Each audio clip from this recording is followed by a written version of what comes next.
And as the Percy Darmer, the Anglican priest and editor, also editor of the English hymnal back in 1900 something or other, 6, said, "Indeed, to take life with real seriousness is to take it joyfully, for seriousness is only sad when it is superficial. The carol is thus all the nearer to the ultimate truth because it is jolly." These guys early in what we think of early in the 20th century are having none of this drab, dreary hymns that were being sung through the 19th century. And it's modern, okay? It expresses how ordinary man understands the ideas of his age. And obviously, a lot of the carols stem from the 15th, 16th century, so that they are the ideas of their age, okay? And it to some extent brings the staid, conservative religion up to date. And as it did in the 15th century, well, maybe we should be doing so in the 20th century. Those that have stayed with us and have remained known to us retain the vitality because of the sincerity that they had in their day. Okay, so that's transcended the time that's passed, and it was even then there were imitations that were being made and people trying to take these carols and add other words to them that in the opinion of the editors were sickly and short-lived. Okay, so and he says a genuine carol may have faults of grammar, logic, and prosody, but one fault it never has, that of sham antiquity. Be aware of that. Okay. Tell us what you really think. Yeah, tell us what you really think. As I said, the authors. I mean, it was originally published in 1928, edited by Percy Darmer, Martin Shaw, and Ralph Vaughan Williams. Percy is the author of The Parson's Handbook, a liturgical manual for Anglican clergy. George, so you have your copy still or not? I sure do. Oh, okay. There you go. See what I mean? It's still current. And Martin Shaw is a composer and editor of music for the church. An interesting thing that I learned while doing research for the English hymnal, he came across a Gaelic hymn tune, which he later commissioned his friend, Eleanor Farjeon, to write a lyric for. And so we have Morning Has Broken. That's where Morning Has Broken comes from. Half the population thinks Cat Stevens, right? Yeah, Cat Stevens did not write. Okay. And of course, Vaughan Williams was also engaged as a musical editor for the English hymnal, and he was participating in the selection of the tunes and the arrangements of some of the tunes in the Oxford Book of Carols. So, shall we listen to a carol? Or we have first of all number 20. These are the book. The book has numbers. Okay, so you look at the top for the number, not necessarily the page number, but if you look for number 22, you'll see the what's called the Coventry Carol, or Little Tiny Child.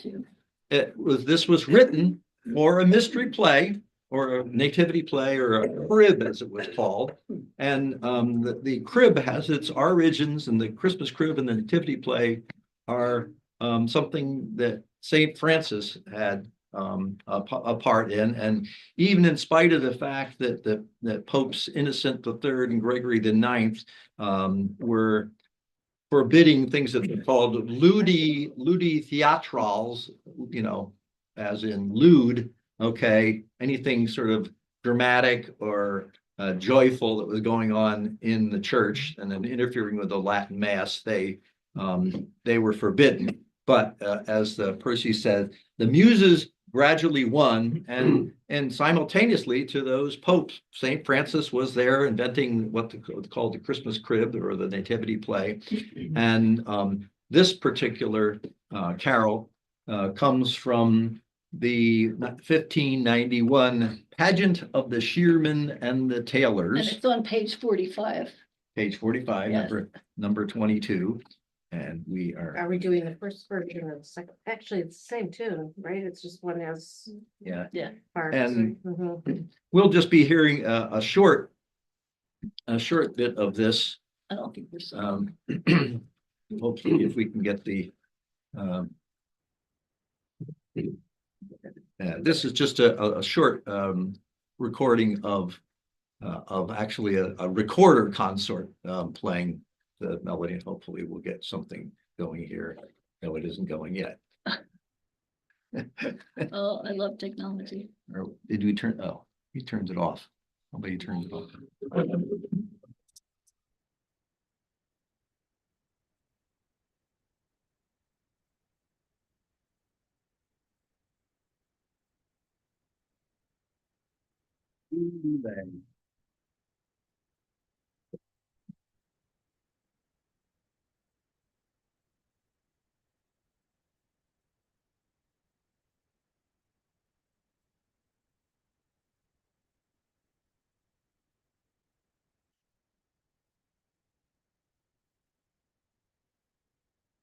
Okay, so we've heard, that's the Coventry Carol. That's, I mean, you can see it is in triple time, and you could, if you've heard some of the pop versions of this, they crank up the speed on it and the volume and da, da, da, da.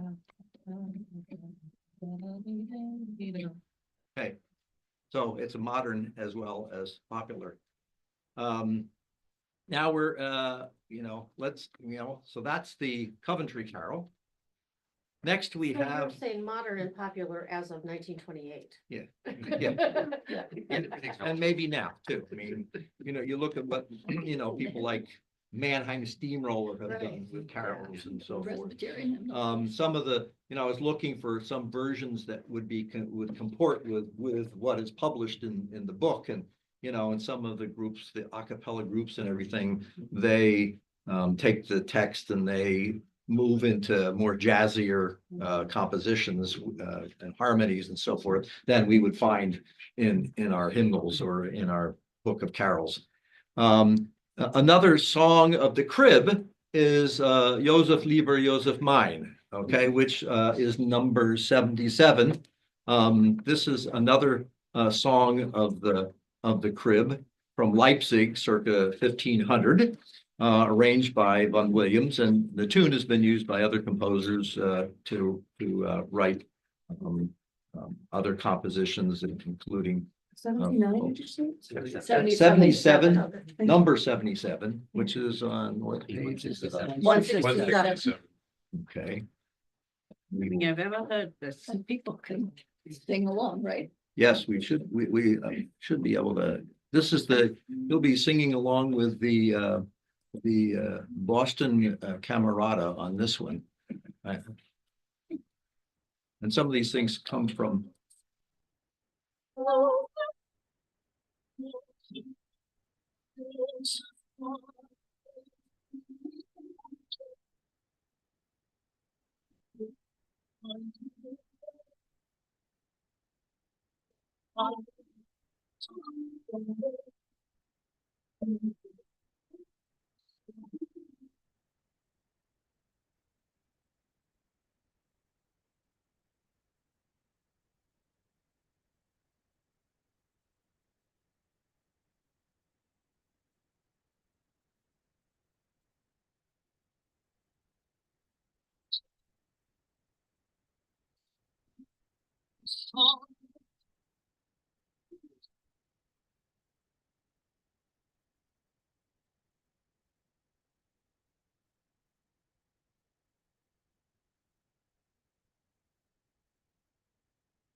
About your violas and cellos, you could play along with that one as well.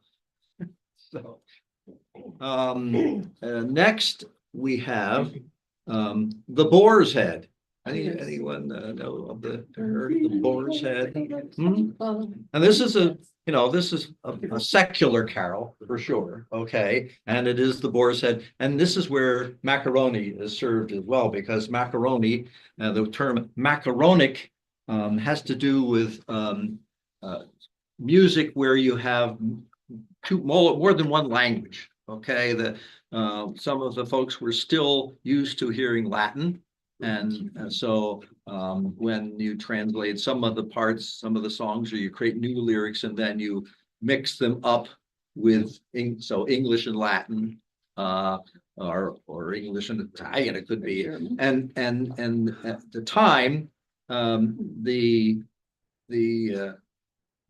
zeitgeist was that this was like macaroni, which in the 16th century was an Italian dish that consisted of only, 3 ingredients: flour, butter, and cheese. That was what you got when you got macaroni, when you got pasta. And so they said, well, you were just sort of taking, this very crude thing by mixing these languages together. And in addition to that, they would take English words and try to make them sound Latin, okay, by adding endings like you would have when you conjugate Latin verbs, I guess. Conjugate verbs. Yeah, that's my grammar edition. Okay, it's a secular carol, and that during the eras when the singing was frowned upon, that they mostly traveled underground and were preserved in folk song, and the people's memory of the text being kept alive by things like broadsheets. They would publish little sheets and go around and sing them in the various parts of the country. And from that, you get things like the names of the carols. You have the Sussex Carol. Well, why is it called the Sussex Carol? Because that's from Sussex. Okay. You got Gloucester, the Gloucester Wassail. You have the Wexford. You have the Somerset. So you have these locales that published and sang their own carols, even when they were not allowed to be doing it in the church. And the number 19 in our book is, in fact, the Boar's Head Carol. And we're gonna sing this one, right? Yes, we are going to sing this one. Because You keep saying that. there's Why are just we- not I know, enough I time. know. Well, I like their lunch meats. That's like They had a problem. Oh, no. Now we're afraid. We're All right. afraid. All right, get ready now. Ready? Is this us? Is this the magical group? So that I can. Okay, Is this the magical? yeah, you could be magical singers. Okay. This is some radical left wing, right wing. This is our group from Eastern. back in the 70s.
Did everybody get that one? We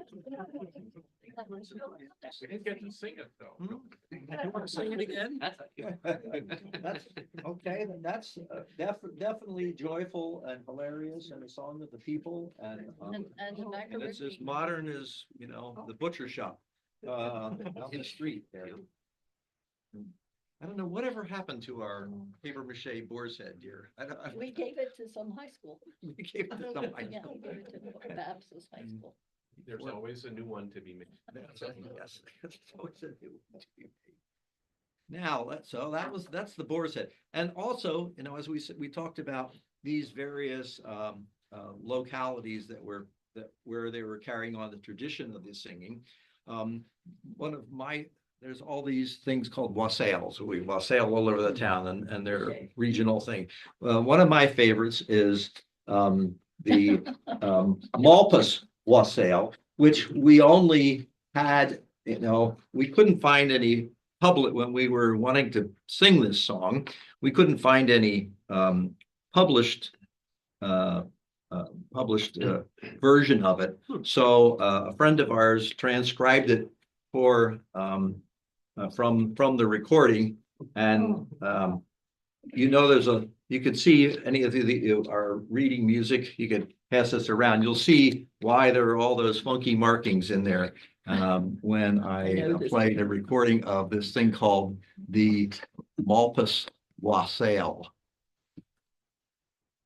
And you may get an idea of the kinds of folks that were wanting to sing it. They're going around to house singing this.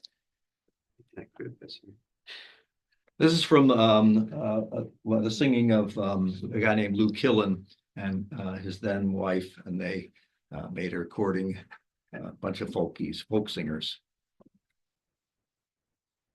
Oh, Christmas is over and New Year's coming.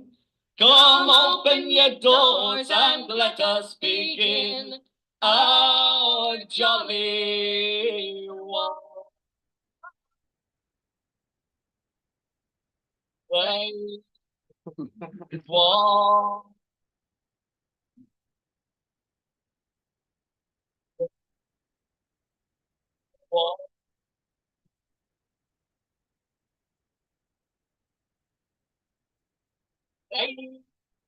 And joy come to our jolly one.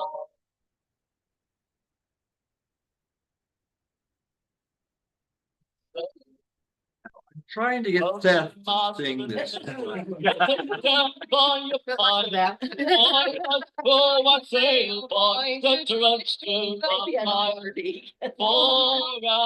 jolly one.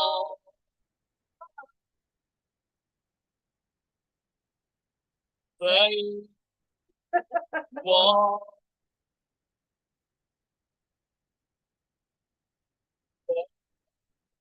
Like this.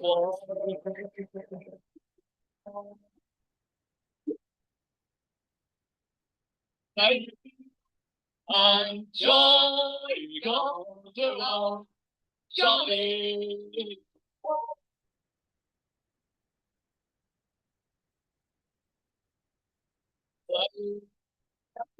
Welcome, master and mistress, sitting down at your ease. Put Put your hands in your pockets and give what you please to our jolly one.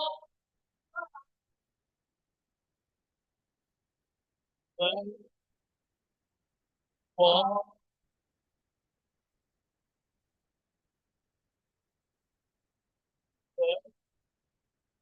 In these country western singers, they do this all the time. Nobody sees Jack. Country western. And joy come to our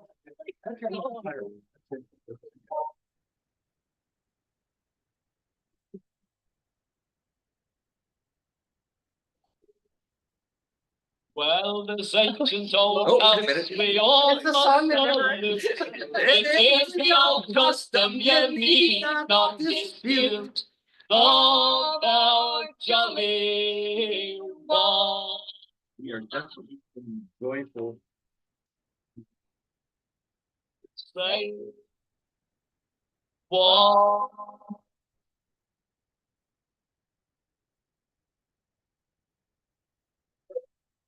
Probably One. influenced the invention of the pedal steel guitar. So I'll still be a good help. That's its meaning. Say and joy come to our jolly. Improvisation here.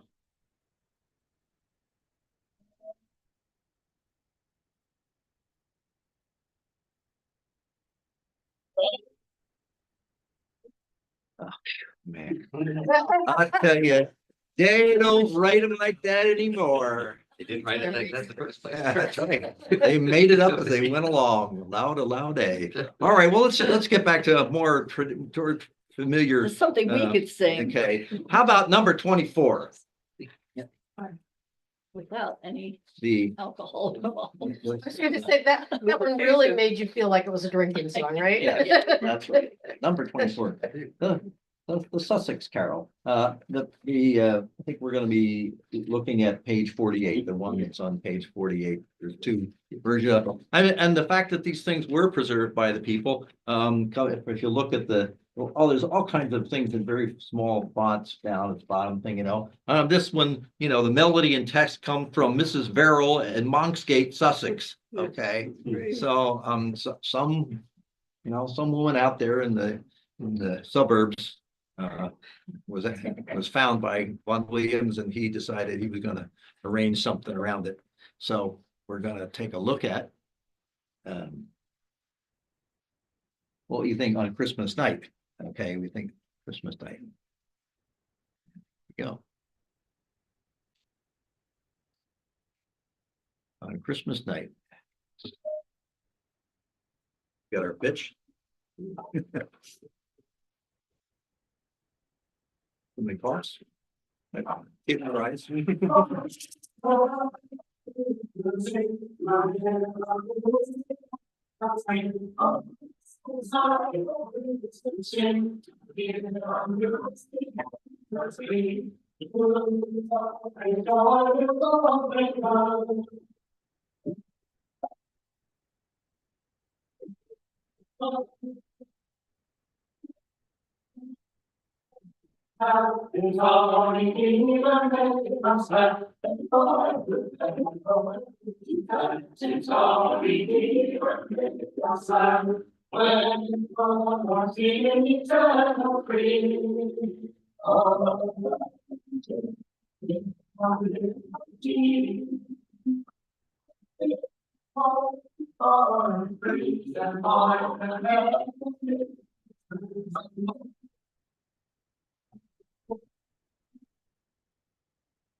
There we are, the Sussex Carol. All right. That was a danceable tune. Notice that. Okay, we're dancing. Another one is right next to it, number 25, called the Gallery Carol. That is found in what's called an old church gallery book in Dorset. Okay, and I think when they say gallery book, I think they mean a hymnal, in something in the gallery, and that's number 25. And let's rejoice and be merry. They're a good way to tell the story. Yeah.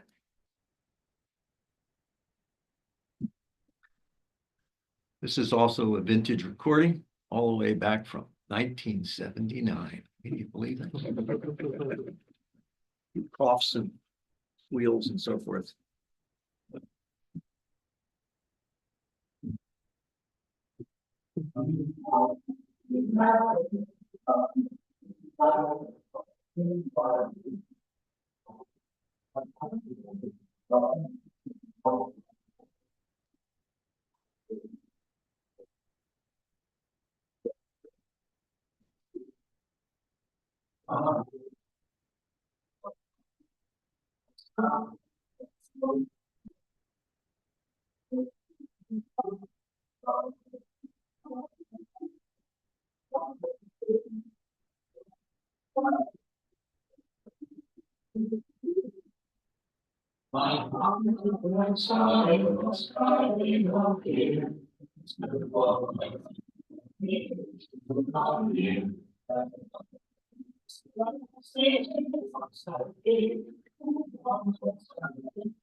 That's, you know, the gallery carol, Absolutely.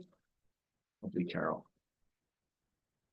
Some carols that I thought, oh, I'd like to do that when we couldn't find recordings of them that were to our liking, so. This next one is the Salutation Carol, which is number 36 in your book.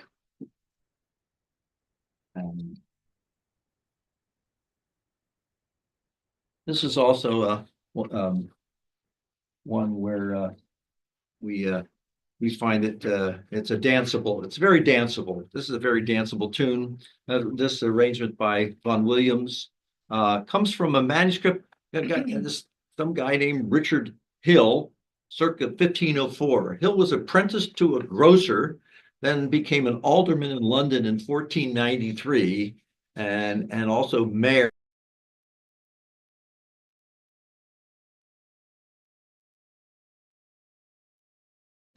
I'm so sorry, and I don't know how it just disappeared there.